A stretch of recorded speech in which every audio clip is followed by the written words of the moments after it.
Saya Edward, saya seorang mahasiswa di bidang arsitektur. Juga saya salah satu anggota jemaat di Youth Imamat Rajani, Surabaya. Kehidupan saya semenjak kecil dibilang kecukupan. Kasih sayang dan perhatian saya dapatkan di dalam keluarga saya, terutama dari mama saya, kalau papa sedikit lebih cuek. Dari TK, SD, SMP, SMA, saya bersekolah di sekolah Kristen di kota Surabaya ini. Jadi saya mengerti dan mengenal Tuhan Yesus ya dari sekolah tersebut. Cuman papa dan mama saya yang beragama Katolik yang sama-sama mengenal Tuhan Yesus. Tapi mereka jarang pergi ke gereja walaupun mereka menganut agama tersebut. Sempat juga saya kepahitan sama papa atas perilaku dan perkataan papa kalau marah. Saya hanya bisa diam dan menangis di kamar. Berpikir, kok bisa ya sampai seperti itu papa ketika meluapkan amarahnya. Sungguh saya merasa kecewa sekali sama papa. Dan pernah suatu kali ketika papa memarahi adik saya yang perempuan, dan saya mendatangi papa untuk menenangkan supaya tidak berkata kasar kepada adik saya. Tetapi tidak direspon sama sekali. Yang saya lakukan saat itu adalah saya ingat waktu di sekolah saya diajarkan untuk membawa doa setiap apa yang kita alami. Maka dari itu saya membawa papa dalam doa supaya bisa mengenal kasih dan bisa berubah. Saya bersyukur papa boleh diproses oleh Tuhan melalui kejadian demi kejadian. Tepatnya di tahun 2017 sampai di tahun 2018. Papa mengalami banyak kejadian ditipu oleh orang beberapa kali. Sampai benar-benar papa mengalami keadaan yang membuat papa menyerah dengan keadaan dan situasi waktu itu. Kehidupan rumah dalam kondisi tersebut tidak harmonis, penuh dengan emosi, amarah, dan kekacauan. Dalam keadaan tersebut, saya sudah merasa tambah tidak betah lagi di rumah. Saya memakai waktu saya untuk keluar bersama teman-teman, nongkrong, bermain, dan pulang sampai larut malam. Melihat apa yang saya lakukan, papa semakin marah kepada saya. Tapi dalam pikiran saya hanya berkata, buat apa saya pulang hanya untuk bertengkar, mendingan saya pergi dengan teman-teman dan bersenang-senang. Hingga suatu hari, tepatnya di tahun 2019, saya memutuskan untuk tidak lagi datang ke gereja. Karena saya merasa Tuhan itu jauh dan tidak pernah menjawab doa saya. Saya sudah berdoa buat papa supaya ada perubahan, tetapi masih tetap saja. Dan saya juga sempat ditegur secara pribadi oleh mama teman saya. Dia berkata, kalau saya seperti ini terus, maka saya tidak akan pernah bisa maju. Kata-kata itu benar-benar menegur saya secara pribadi. Tetapi saya masih tidak tahu apa yang harus saya lakukan dan apa yang harus saya perbuat. Dan entah dari mana tiba-tiba muncul pikiran di benak saya untuk membuka usaha berjualan es pisang hijau.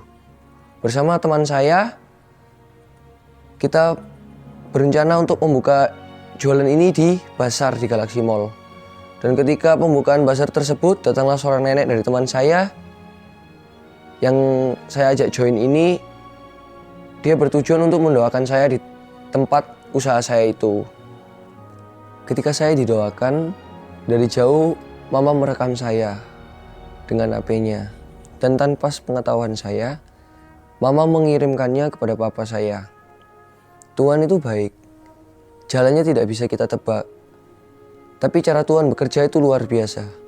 Ketika papa menerima hasil dan melihat rekaman video saya didoakan itu, papa tiba-tiba melihat cahaya terang dan kepalanya sakit. Dari kejadian tersebut, papa penasaran dan mencari tahu siapakah hamba Tuhan yang mendoakan saya tersebut. Tanya demi tanya, akhirnya diketahui bahwa nenek teman saya yang mendoakan saya itu adalah seorang hamba Tuhan di daerah Surabaya ini. Setelah itu, papa langsung membuat janji untuk bertemu dan konsultasi untuk melakukan pelepasan. Lalu papa mengikuti doa puasa di luar kota, hingga akhirnya Tuhan mempertemukan papa dengan Om James. Disitulah Tuhan bekerja secara luar biasa. Papa didoakan oleh Om James Dan papa pun akhirnya mulai membuka hati untuk mau berubah dan meninggalkan semua yang sudah dia lakukan dengan tidak benar. Papa didoakan pelepasan oleh tim pendoanya Om James. Dan saya pun secara pribadi mengenal Om James dari papa ketika papa dan mama mengajak saya dan Meme pergi ke gereja Imamat Rajani, Surabaya untuk pertama kalinya. Jujur hati saya sangat senang akan hal ini melihat papa mau kembali pergi beribadah bersama-sama keluarga. Di kesempatan tersebut, saya juga menyempatkan waktu saya untuk berkonsultasi dengan Om James mengenai kuliah saya dan mengenai papa. Tuhan itu baik. Tuhan bisa merubah keadaan yang buruk menjadi baik, di mana saya awalnya sempat kecewa kepada Tuhan, tetapi ternyata Tuhan tidak tinggal diam. Seperti mimpi. Papa akhirnya bisa mengalami perubahan setelah dibimbing oleh Om James dan rajin beribadah, serta Tuhan juga membereskan hubungan saya dengan papa. Usaha tidak pernah mengkhianati hasil. Papa sekarang menjadi seorang yang baik, perkataannya pun tidak seperti dulu lagi. Dan usaha papa mama sekarang pun semakin lebih baik dan semakin meningkat. Bahkan sekarang sudah memiliki cabang di daerah Surabaya Barat. Ini semua karena kemurahan Tuhan Yesus. Saya pun akhirnya juga kembali ke gereja dan bergabung di ibadah youth. Tidak itu saja, saya juga bergabung di pelayanan tim PAW-nya youth. Saya sangat sukacita dan bersyukur kepada Tuhan karena semuanya menjadi indah. Saya mengucapkan terima kasih kepada keluarga besar Gereja Imamat Rajani Surabaya, khususnya Om James dan Tante Joyce, yang membimbing keluarga saya dari kehancuran menjadi keluarga yang diberkati Tuhan lagi. Juga termasuk saya sendiri yang dulu sempat lari dan kecewa, tetapi sekarang saya bisa melayani Tuhan lagi di youth dengan adik-adik saya. Ini semua karena kemurahan Tuhan. Saya Edward Gerald, tim PAW Youth Imamat Rajani Surabaya. This is my champion story. Tuhan Yesus memberkati.